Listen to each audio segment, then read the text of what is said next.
தாவேக்காவுக்கும் திமுகவுக்கும் தான் போட்டி. தம்பி விஜய் சொல்றாரு, அதுதான் உண்மை.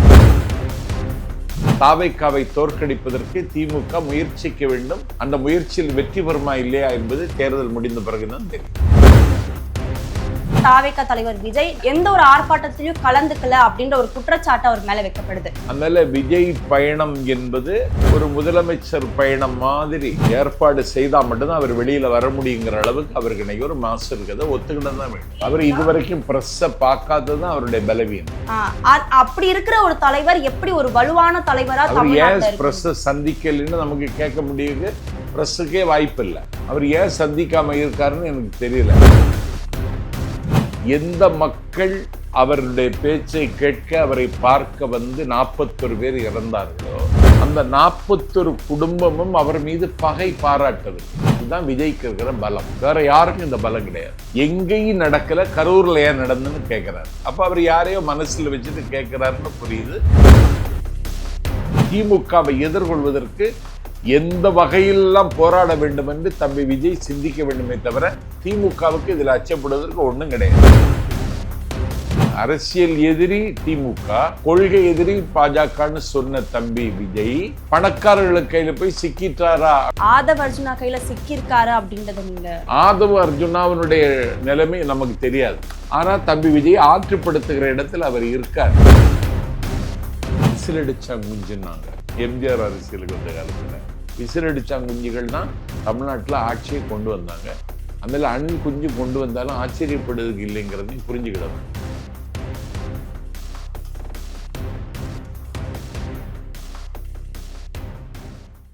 Cloud7 வாய்ஸ் நேயர்களுக்கு வணக்கம். இன்றைய நேர்காணலில் நம்மோடு இணைந்திருக்கிறார் அரசியல் விமர்சகர் நாஞ்சில் சம்பத் அவர்கள். வணக்கம் சார். தாவேக்காவுக்கு தமிழ்நாட்டில் ஒரு ஆதிக்கம் இருக்குமா சார்? தாவேக்காவுக்கும் திமுகவுக்கும் தான் போட்டி. தம்பி விஜய் சொல்றாரு, அதுதான் உண்மை.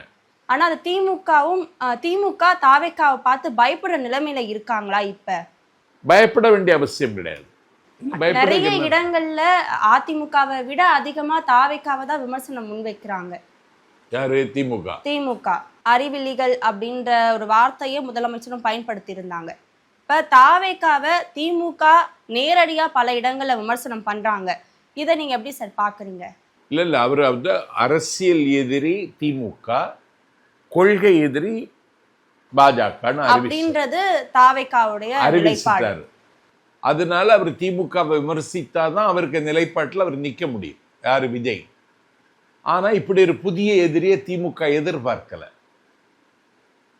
இப்போது அவர் எதிரி ஆகிட்டாரு. அதை எதிர்கொள்வதற்கு திமுக தயாராகித்தான் தீர வேண்டும். எதிர்கொள்ளக்கூடிய வலிமை திமுகவுக்கு உண்டு. தாவேக்காவை தோற்கடிப்பதற்கு திமுக முயற்சிக்க வேண்டும். அந்த முயற்சியில் வெற்றி பெறுமா இல்லையா என்பது தேர்தல் முடிந்த பிறகுதான் தெரியும்.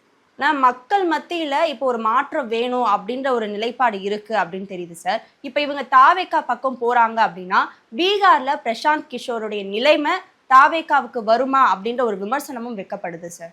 பிரசாந்த் கிஷோரையும் விஜயையும் ஒப்பிடக்கூடாது. என்ன காரணம்? பிரசாந்த் கிஷோருக்கு தாவேக்காவுக்கு இருக்கிற கேடஸ் மாதிரிலாம் அவருக்கு கேடஸ் கிடையாது. பாபு ஜெகஜீவன் ராம் வாழ்ந்த மண் அது. கற்பூரி தாகூர் வாழ்ந்த மண் அது.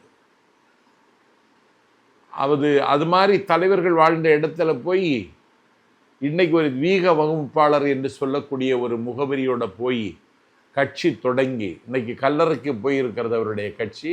அந்த நிலைமை ஒன்று தம்பி விஜய்க்கு வராது. எந்த அடிப்படையில வர முடியாது அப்படின்னு சொல்ல முடியும் சார்? ஏன்னா தாவேக்கா தலைவர் விஜய் நேரடியா எந்த ஒரு ஆர்ப்பாட்டத்திலையும் கலந்துக்கல அப்படின்ற ஒரு குற்றச்சாட்டு அவர் மேல வைக்கப்படுது. நேத்து நடந்த SIRல கூட நேரடியா அவர் வந்து கலந்துக்க முடியாது. அவருக்கு யாரு பாதுகாப்பு கொடுப்பா? அப்ப மக்கள் மத்தியில இதே ஒரு காரணத்தை வைத்து வர முடியாமலே போயிட்டாங்கன்னா விஜயினுடைய பயணம் அவர் திட்டமிட்டபடிதான் இனி நடத்த முடியும். அந்த அளவுக்கு அவருக்கு மாஸ் திரளுது இன்னைக்கு.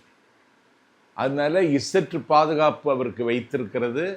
காவல்துறை அனுமதி கொடுக்க வேண்டும். காவல்துறை அதை கண்காணிக்க வேண்டும். அதனால விஜய் பயணம் என்பது ஒரு முதலமைச்சர் பயணம் மாதிரி ஏற்பாடு செய்தால் மட்டும்தான் அவர் வெளியில வர முடியுங்கிற அளவுக்கு அவருக்கு இன்னைக்கு ஒரு மாசு இருக்கிறத ஒத்துக்கிட்டு தான் வேண்டும். இப்ப தாவேக்காவுடைய அரசியல் அந்த கட்சியோட கட்டமைப்பு சரியா இருக்கா சார்? இப்ப கரூர்ல நடந்த விவகாரத்தை நம்ம எடுத்துப்போம். ஒரு முதல்வர் கேண்டிடேட்ல நிக்கிறாரு அப்படின்னா தவறு நடக்கல, ஆனா அங்க நின்னு ரெப்ரசன்ட் பண்ண வேண்டியது ஒரு தலைவருடைய பொறுப்பு. அத வந்து தலைவர் விஜயா அவர் மீறிட்டாரு அப்படின்ற ஒரு கருத்து விமர்சனம் அவர் மேல வைக்கப்படுது. வெளியேறி திருச்சியிலிருந்து விமானத்துல சென்னைக்கு வந்ததா? அந்த அந்த சம்பவம் பத்தி அங்கேயே ஏன் ஒரு பிரஸ் மீட் கொடுக்கல அப்படின்ற கேள்வி இதுவரைக்கும் பிரஸ்ஸ பார்க்காததுதான் அவருடைய பலவீனம். அப்படி இருக்கிற ஒரு தலைவர் எப்படி ஒரு வலுவான தலைவரா தமிழ்நாட்டுல பிரஸ் சந்திக்கலன்னு நமக்கு கேட்க முடியுது. பிரஸ்ஸுக்கே வாய்ப்பு இல்லை. அவர் ஏன் சந்திக்காம இருக்காருன்னு எனக்கு தெரியல.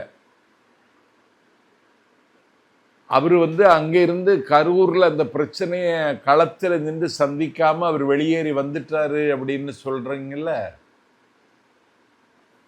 அது அவர் செய்தது நல்ல காரியம். இல்லைன்னா அசம்பாவிதங்கள் அதிகமாகி இருக்கும். அதை தவிர்த்து கொண்டது ஒரு வகையில் ராஜதந்திரமான முடிவு.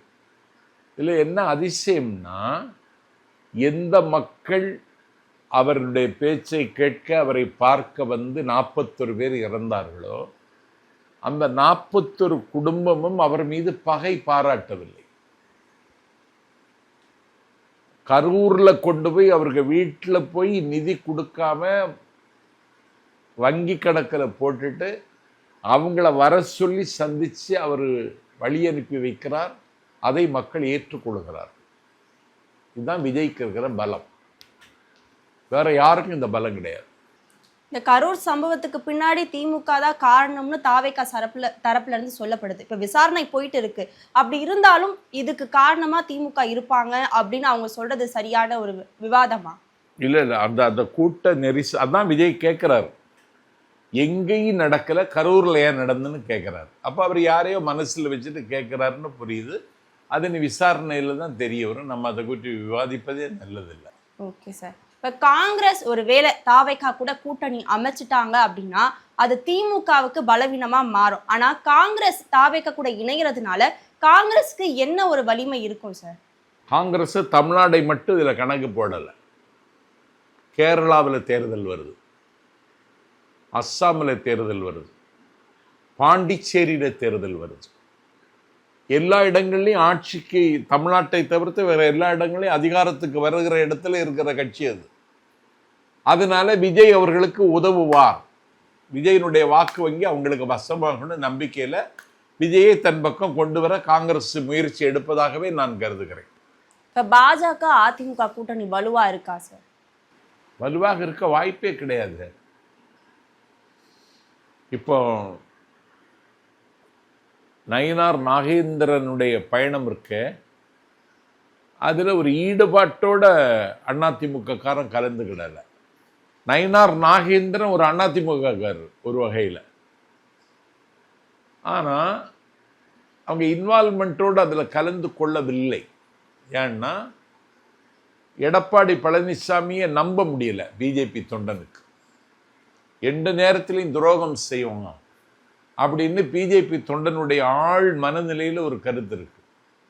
இது எங்க கொண்டு போய் விடும்னு சொன்னா பிஜேபி கட்சியை வீழ்ச்சிக்கு கொண்டு விடும். இந்த தேர்தலில் அடிபடுவாங்க. பிஜேபியும் அடிபடும், அதிமுகவும் அடிபடும். அதற்கு பிறகுதான் இவங்களுக்கு அரசியல்ல காய் நகர்த்தல்ல என்ன கணக்கு போடுகிறதை பொறுத்து தான் மக்கள் மத்தியில் செல்வாக்கு. சார், அதிமுக பொதுச் செயலாளர் எடப்பாடி பழனிசாமி ஒவ்வொரு பிரச்சாரம் பண்ணும்பொழுதும் சொல்ற ஒரு வார்த்தை என்னன்னா, தாவேகா எங்க கூட கூட்டணி வைக்கும் அப்படின்றத சொன்னாரு. ஆனா அதுக்கப்புறம் அவரே நாங்க எந்த ஒரு பேச்சுவார்த்தையும் நடத்தல அப்படின்றத சொல்லிட்டாரு. எதிர்காலத்துல பாஜக, இப்ப இவங்க கொள்கை எதிரி பாஜக அப்படின்னு சொல்லியிருந்தாலும் தாவேகாவை பாஜகவோட பி டீம் அப்படின்ற விமர்சனமும் அவங்க மேல வைக்கப்படுது. தாவேகா பிஜேபியோட பி டீம் அப்படின்ற ஒரு விமர்சனமும் வைக்கப்படுது சார். ஏன்னா அவங்க வாக்கு வந்து பிரிக்க போறாங்க. தாவேகா கண்டிப்பா ஓட்டுகளை பிரிக்கும், அதுல எந்த ஒரு மாற்று கருத்தும் இல்ல.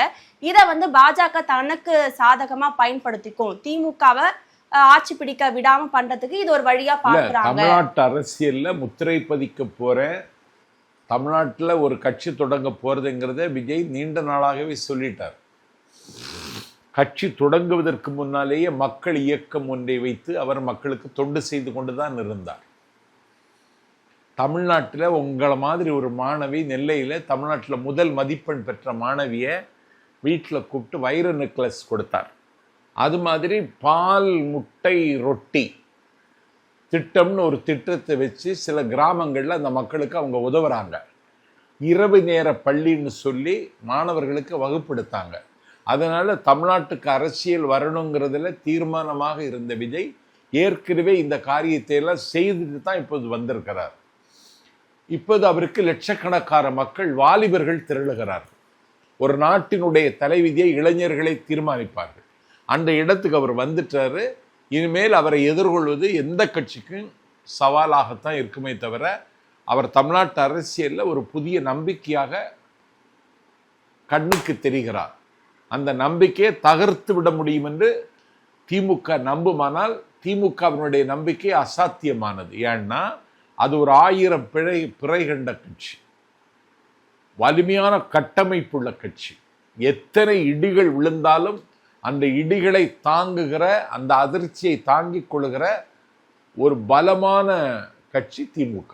ஆகவே திமுகவை எதிர்கொள்வதற்கு எந்த வகையிலெல்லாம் போராட வேண்டும் என்று தம்பி விஜய் சிந்திக்க வேண்டுமே தவிர திமுகவுக்கு இதில் அச்சப்படுவதற்கு ஒன்றும் கிடையாது. சார், தாவேக்காவை டீஃபேம் பண்றாங்க திமுக அப்படின்னு சொல்லப்படுது சார். இப்போ அவங்களே வந்து பணம் கொடுத்து இப்போ தாவேக்காவுக்கு எதிரான ஒரு கட்டமைப்புகளை வெளி உலகத்துக்கு கொண்டு வராங்க. இப்போ ஆதவ அர்ஜுனா அவர்கள் இடையில பொதுக்குழு கூட்டத்தில் பேசியிருந்தாங்க. இப்போ திமுகவுடைய வரலாறு என்ன எங்களுக்கு தெரியும், நீங்க ஓடி ஒளிஞ்சிங்க அப்படின்றதெல்லாம் அவர் சொல்லியிருந்தார். அதுக்கப்புறமா அவங்களுடைய மச்சான் ஆதவ அர்ஜுனாக்கு எதிரான ஒரு கருத்தை முன் வச்சிருந்தாரு. அவர் குடும்பத்தை பிரிப்பாரு, அரசியல் அவர் எங்க போனாலும் அந்த கட்சியே 2ஆ உடைச்சிடுறா அப்படின்ற அளவுக்கு அவங்க பேசியிருந்தாங்க. இப்ப திடீர்னு மார்ட்டின் அவர்களுடைய பேச்சு வெளியே வர்றதுனால இதுக்கு பின்னாடி திமுக இருக்குமா அப்படின்ற ஒரு சந்தேகத்தையும் எழுப்புது. இருக்க வாய்ப்பு இருக்கு. ஏன்னா தலைவர் கலைஞர் இளைஞன் என்கிற ஒரு படம் மார்ட்டினுக்காக கதைவசனம் எழுதி கொடுத்தார். அந்த மார்ட்டின் குடும்பத்துக்கு மேலே எனக்கு ஒன்றும் நல்லெண்ணம் இல்லை. அவருடைய மனைவி இந்திய ஜனநாயக கட்சி பாரிவேந்தர் கட்சியில் இருக்காங்க. மருமகன் மார்ட்டின் தாவேக்காவில் இருக்காரு. ஆதவ அர்ஜுனோடைய மச்சான் பேசியிருந்தார் இந்த கருத்தை. மச்சான் இந்த பாண்டிச்சேரியில் இருக்க, ஆமா, பாண்டிச்சேரி அரசியல் இப்படி இருக்காங்க. அப்போ அவங்க கையில நிறைய பணம் இருக்கு. தமிழ்நாட்டுடைய அரசியலை பணக்காரர்களே தீர்மானிப்பார்கள் என்பது என்னை கேட்டா ரொம்ப கேவலமா இருக்குது. எந்த அடிப்படையில சொல்றீங்க சார்? எதை கேவலம் அப்படின்னு இல்ல, கொள்கை அரசியல் தான். அரசியல் எதிரி திமுக, கொள்கை எதிரி பாஜகன்னு சொன்ன தம்பி விஜய் பணக்காரர்களுக்கு கையில் போய் சிக்கிட்டாரா அப்படின்னு ஒரு கேள்வி கேட்டு அதுக்கு பதிலை தேடுனா இந்த மாதிரி பூதாகரமான செய்திகள் எல்லாம் வருவது ஆரோக்கியமானது இல்லைங்கிறாங்க. ஆதவ அர்ஜுனா கையில சிக்கியிருக்காரு அப்படின்றத நீங்க, ஆதவ அர்ஜுனாவினுடைய நிலைமை நமக்கு தெரியாது. ஆனால் தம்பி விஜய் ஆற்றுப்படுத்துகிற இடத்துல அவர் இருக்கார். அவர் விஜய் விடுதலை சிறுத்தைகள் அமைப்பில் துணை செயலாளராக இருந்தவர். விடுதலை சிறுத்தைகளுக்கு இருக்கும் பொழுதே திமுக கூட்டணிக்கு எதிராக ஒரு கன்னி வெடியை வெடித்தார். அது நண்பர் திருமாவளவனுக்கு பெரிய சங்கடம் ஆயிடுச்சு. அதனால அவர் கட்சியை விட்டு நீக்கிட்டார். அப்போ நமக்கு ஒரு இடம் கிடைக்கும்னு சொல்லிட்டு இன்னைக்கு வந்திருக்காரு. தம்பி விஜய் நினைக்கிற காரியத்தை அவர் செய்கிறாருன்னு நான் நினைக்கிறேன். அது அங்கே பனையூர் பக்கம் போனால் தான் தெரியும். அதுதான் சார். இப்ப ஆதவ அர்ஜுனாவை தாக்கி பேசுறதுக்கு திமுக சார்பில இருந்து அனுப்பப்பட்டவர் தான் அவங்களுடைய மச்சான். அதெல்லாம் திமுக செய்யும். திமுக செய்ய முடியும் செய்யும். அவங்களால இப்ப அவங்கள கொஞ்சம் தாழ்த்தணும் அப்படின்றதுக்காக இது செய்வாங்க. இது அரசியல் நாகரிகமான ஒரு அரசியல். இது நாகரிகம் இல்ல. தாவேகா தலைவர் விஜய் அவர்களுக்கு ஒரு மாஸ் சக்தி இருக்கு தமிழ்நாட்டுல அப்படின்றாங்க. ஆனா அது எல்லாமே ஓட்டா மாறுமா? கூட்டம் வருது, ஆனா அதெல்லாம் ஓட்டா மாறதுக்கான வாய்ப்பு இருக்கா அப்படின்றதுதான் பல அரசியல் தலைவர்களும் வைக்கிற ஒரு விமர்சனமா இருக்கு. அவங்க கூட சேர்றவங்களா தற்கூரி, அணில் குஞ்சு அப்படின்ற ஒரு விமர்சனம் தாவேகா தலைவர் விஜய் அவர்களுக்கு கூடுற கூட்டத்து மேல மற்ற எதிர்கட்சி தலைவர்கள் சொல்ற கருத்தா இருக்கு. இது எம்ஜிஆருக்கும் சொன்னாங்க, விசிலடிச்சா குஞ்சுன்னாங்க.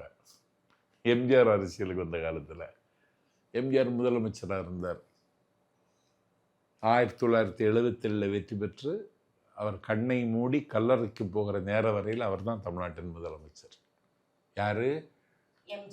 விசிலடிச்சா குஞ்சு. எம்ஜிஆர் அது நிரூபித்தார். அது மாதிரி அணில் குஞ்சுன்னு சொல்லி இவங்களை அவமானப்படுத்துறது, அன்னை அவமானப்படுத்துறது எனக்கு ஞாபகப்படுத்துது. இப்படியெல்லாம் அவமானப்படுத்தக்கூடாது. ஒரு கட்சி உங்களுக்கு பிடிக்கலைன்னா விமர்சனம் செய்யுங்க, கேள்வி கேளுங்க, அந்த கட்சியில் என்ன குறை இருக்குன்னு குத்தி கிளியுங்க. ஆனால் அவர் விஜயை நம்பி வந்திருக்கிற அந்த தம்பிகளை சும்மா எளிதாக, அவன் ஒரு வாலிபன், அவனுக்கு 1000 கனவு இருக்கும், அவனுக்கு பிடிச்ச கதாநாயகன் விஜய், அதை அந்த இருப்பை ஒத்துக்கிட்டு பேசுங்க. அவங்கள அவமானப்படுத்துகிற போக்கை விட்டுடுங்க. விசிறடிச்சாங்குஞ்சிகள் தான் தமிழ்நாட்டில் ஆட்சியை கொண்டு வந்தாங்க. அதில் அணில் குஞ்சு கொண்டு வந்தாலும் ஆச்சரியப்படுவதுக்கு இல்லைங்கிறதையும் புரிஞ்சுக்கிட வேணும். சார், தாவேகா தலைவர் விஜய் வந்து அந்த தொண்டர்களை ஒழுங்கான முறையில் ஒழுங்குபடுத்தலை அப்படின்ற குற்றச்சாட்டும் வைக்கப்படுது. இப்போ அவங்க வந்து ஏறுறாங்கன்னா, இப்போ மற்ற அரசியல் தலைவர்கள் என்ன பண்ணுவாங்க, அமைதியாக இருங்க, இந்த மாதிரி எது மேலேயும் ஏறாதீங்க, கம்பி மேலே ஏறாதீங்க அப்படின்ற ஒரு கடிதலை தாவேகா தலைவர் விஜய் கொடுக்க மறந்துட்டாரா? குழந்தைகளோடு வராதீர்கள்னு சொல்றாரு. அது ரொம்ப அழுத்தமாக சொல்லலையோ? அதை மீறி குழந்தைகளோட வர்றாங்க. முதியவர்கள் வராதீங்கன்னு சொல்றார், அதையும் மீறி முதியவர்கள் வருகிறார்கள். நோயிற்றவர்கள் வராதீர்கள்னு சொல்றார், அதையும் மீறி வருகிறார்கள். இது அரசியல் ஆர்வம். இது தம்பி விஜய்க்கு இருக்கிற செல்வாக்கை காட்டுகிறது. ஆனால் அந்த குழந்தைகளோடு அந்த ஒரு தாய் அந்த கூட்டத்துக்குள்ள வருவதற்கு எத்தனைக்கிற பொழுது ஒரு வாலண்டியர் விஜய் தரப்பில் ஒரு தம்பி நின்று, தலைவர் ஏற்கனவே குழந்தைகளோட வராதிங்கன்னு சொல்லியிருக்குங்க, நீங்கள் உள்ளுக்கு போகாதீங்க, ப்ளீஸ் வெளியேறுங்கன்னு வெளியேற்றுறதுக்கு நீங்கள் அதுக்கு தகுந்த ஆட்களை நியமித்திருக்கணும். இதெல்லாம் விஜயினுடைய திட்டமிடுதலுடைய குறைவு. இதை வருகிற நாட்கள் அவர் சரி செய்யணும். இப்போ விஜயகாந்த் அவர்கள் கட்சியை ஆரம்பிச்சார் சார். அவரும் ஒரு நடிகராக ஆரம்பிக்கிறப்ப அவருக்கும் பலத்த கூட்டம் இருந்தது. அப்படி இருக்கப்ப அவர் பண்ண சில தப்புகள் விஜய் அவர்களும் பண்ண வாய்ப்பு இருக்கா? இப்போ அவருக்கு அதிமுகவோட கூட்டணி வச்சாரு, இந்த மாதிரி தாவேகா இப்ப வரைக்கும் அதிமுகவோட கூட்டணி வச்சுதான் விஜயகாந்த் செய்த பெரிய தப்பு. அதே தப்ப தம்பி விஜய் செய்ய மாட்டார். இப்ப யாருமே கூட்டணி வைக்கலன்னா தனித்து அவங்க தனித்த நிலையில இவங்க போட்டிடுவாங்களா தேர்தல்ல? தனித்து நிக்கிறதுக்கான வலிமை இருக்கு, ஜெயிப்பாங்களான்னு சொல்ல முடியாது. விஜய தவிர அந்த கட்சிக்குள்ள வேற யாரையுமே மக்களுக்கு அதிகமா தெரியாதுல்ல சார்? யாரையும் தெரியாது. அப்படி இருக்கும்போது எந்த அடிப்படையில? அதான அவர் சொல்றாரு, மதுரை கூட்டத்துல தான் சொல்றாரு, மதுரை மேற்கு வேட்பாளர் விஜய், அவனியாபுரம் வேட்பாளர் விஜய், எல்லா தொகுதிக்கும் வேட்பாளர் அவர் தாங்கிறார். அப்படின்னா என்ன அர்த்தம்? அது அண்ணன் ஸ்டாலின் கூட சொல்வார், நான் நிற்பதாகவே நினைத்துக் கொள்ளுங்கள். கலைஞரே சொல்லுவார், நான் நிற்பதாகவே நினைத்து கொண்டு தம்பிக்கு வாக்களியுங்கள். இது ஒரு கட்சியில் இருக்கிற போக்கு, எப்போதும் இருக்கிறது தான். இது கொஞ்சம் வித்தியாசமாக இருக்குது, அவ்வளோதான். இப்போ திமுகவுக்கு ஒரு பலத்த எதிரியா தாவேகா உருவெடுத்திருக்கு. அப்ப பாஜக இதுக்கப்புறம் தமிழ்நாட்டில் கால் ஊன்றதுக்கான வாய்ப்பு இருக்கா இல்லையா? அதைத்தான் நான் சொன்னேன். அரச பயங்கரவாதம் என்கிற ஆயுதத்தோடு மத பயங்கரவாதம் தமிழ்நாட்டில் படையெடுக்கிறது. இதை எதிர்கொள்வதற்கு திமுக மட்டும் போதாது, விஜயும் தேவைப்படுகிறார் தமிழ்நாட்டு அரசியலுக்குன்னு நான் பதிவு செய்தேன். அதுதான் உண்மை. இப்ப காங்கிரஸ் தாவேகா கூட கூட்டணி வைக்கிறாங்க அப்படின்னா காங்கிரஸ் மட்டும் திமுகவை விட்டு வெளியே போகாது, கூட இருக்கிற மற்ற கூட்டணி கட்சிகளையும் தாவேகா காங்கிரஸ் வெளியேறினால் கம்யூனிஸ்டுகள் வெளியேற வாய்ப்பு இருக்கு. அப்படி இருக்கும்போது அது திமுகவிற்கு இன்னும் பலவீனமாக, அதை ரொம்ப சாதுரியமாக, சாமர்த்தியமாக, சாணக்கியத்தனமாக எதிர்கொள்ளுகிற தொலைநோக்கு பார்வை அண்ணன் ஸ்டாலின் இருக்கு. ஏன்னா நாடாளுமன்ற மேலவை உறுப்பினர் ஒன்றை அவர் காங்கிரஸ் கட்சியினுடைய மூத்த தலைவர், அறிவார்ந்த தளத்தில் இயங்குகிற ஆற்றலாளர் அண்ணன் ப. சிதம்பரத்திற்கு கொடுத்தார். ப. சிதம்பரம் மெம்பர் ஆஃப் பார்லிமெண்ட்னா திமுக காரர், கேட்டீங்களா? தகப்பன் அவர் நாடாளுமன்ற மேலவை உறுப்பினர் ஆகிட்டார். ஆனால் அந்த சிவகங்கை பார்லிமெண்ட் தொகுதி அவருடைய மகன் கார்த்திக் சிதம்பரத்திற்கு கொடுத்தார். அண்ணன் ஸ்டாலின் இதில் பாகுபாடே பார்க்கல. காங்கிரஸ் கட்சியோடு எந்த கட்டத்திலும் முரண் வந்துவிடாமல் இருக்க வேண்டும் என்று எச்சரிக்கையோடு தான் ஸ்டாலின் ஒவ்வொரு அடியும் எடுத்து வைக்கிறார். ஏன்னா இந்த இந்தியா கூட்டணிங்கிற ஃப்ரேமுக்குள்ள முகமாக ராகுல் காந்தி இருந்தாலும் முகவரியாகவும் முதுகெலும்பாகவும் அண்ணன் ஸ்டாலின் இருக்கிறார் என்பதை வாக்காளர்களுக்கு திரும்ப திரும்ப நானே உங்கள் வலைத்தளத்தின் மூலம் நினைவுபடுத்துகிறேன். திமுகல மாணவர் அணி பலமா இல்லை அப்படின்றதும் ஒரு குற்றச்சாட்டா முன்வைக்கப்படுது சார். இப்ப தாவேக்காவுக்கு இளைஞர் அணி அதிகமா இருக்கு, மாணவர்களுடைய சப்போர்ட்டும் தாவேக்காவுக்கு இருக்கு, ஆனா அது திமுகவுல இருக்கா? இல்ல. இத அவங்க எப்படி கட்டமைக்கிறதுக்கான வாய்ப்பு இருக்கும் சார்? கட்டமைப்பது நானே நல்வாழ்வுத்துறை அமைச்சர் மாசுட்ட சொன்னேன். மாணவர்கள் நம்ம இயக்கத்தில் இல்லை, அவங்களை ஈர்க்கணும், திமுக இந்த நந்தவனத்துக்குள்ளே கொண்டு வரணும். அதுக்கு என்ன வழின்னா, கல்லூரி விட்டு நாளை 4 மணிக்கு காலேஜ் விட்டு வெளியே வருதுன்னா, ஸ்டூடெண்ட்ஸ் வர்றாங்கன்னா வாயில் கூட்டம்னு போடணும். ஒரு டேபிள் ஒரு மைக்கை வச்சுட்டு ஒருத்தன் பேசணும். இப்ப இருக்கிற மாணவர்கள் அந்த பேச்சை ரசிக்கிறாங்களா? கேட்பாங்க. நீங்கள் ஃபீட் பண்ணலை, நீங்கள் கேட்பாங்க. ஏன்னா நான் அனுபவிச்சதை உங்களுக்கு சொல்கிறேன். நான் கும்பகோணம் தான் அன்னை கல்லூரின்னு ஒரு கல்லூரியில் பேசுகிறேன். நான் பேசுகிறேன், இயக்குனர் சமுத்திரக்கனி, சசிகுமார் 3 பேரும் பேசுகிறோம். அவங்க 2 பேரும் பேசிட்டாங்க. அதுக்கப்புறம் நான் பேசுகிறேன். 1 மணி நேரம் பேசினேன். 1 மணி நேரம் பேச்சையும் கேட்டாங்க. கேட்டது மட்டும் இல்லை, நான் அதுக்கப்புறம் என்ன செய்தேன்னா, உங்களுக்கு என்ன சந்தேகம் இருந்தாலும் என்கிட்ட கேளுங்க, நான் அதுக்கு பதில் சொல்கிறேன்னு சொல்லி 1 மணி நேரம் கேள்வி பதிலாக அந்த நிகழ்ச்சியை முடித்தேன். நம்முடைய ஃபீட் பண்ணாத குறையை தவிர கேட்க அவன் தயாராக இருக்கான், நம்ம ஃபீட் பண்ணலை. அதான் நம்முடைய தான் குற்றமே தவிர ஒன்றும் இல்லை. அதனால் வாயில் கூட்டங்கள் நடத்தி மாணவர்களை சேர்க்கணும். அவனுக்கு எங்கே நடக்கிறது அவனுக்கு தெரியல. உக்ரைன் ரஷ்யா போர், இந்த போருக்கு என்ன காரணம் அவனுக்கு சொல்லிக் கொடுக்கணும். ரஷ்யாவில் இருந்து இன்றைக்கு எண்ணெய் வாங்குகிறது இந்தியா. உலகத்தில் கச்சா எண்ணெயின் விலை சந்தையில் குறைந்தாலும் இந்தியாவில் நமக்கு பெட்ரோல் பங்கில் குறையலை. இந்த 2 வீலர் வச்சிருக்கிறதெல்லாம் இந்த தம்பிகள் தான்.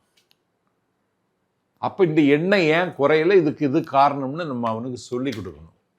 மாணவர்களை அரசியல் படுத்த வேண்டிய கட்டாயமான வேலையை திமுக செய்தால் மாணவர்கள் திமுகக்கு வந்துடுவாங்க.